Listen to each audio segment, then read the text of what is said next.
Modern Jurisprudence, Total Marks 05, Topic number 16 Liability continued. Introduction Short QA and MCQS. Part A. Introduction.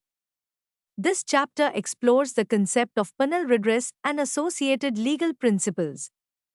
It emphasizes the primary purpose of penal redress, which is to punish the defendant.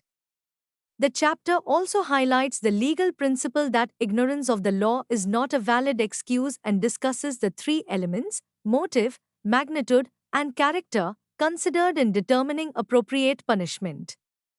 Additionally, it touches on the treatment of mistakes of fact in criminal and civil law, the shortage of absolute criminal responsibility for such mistakes, and historical contexts where revenge extended beyond humans to animals and objects.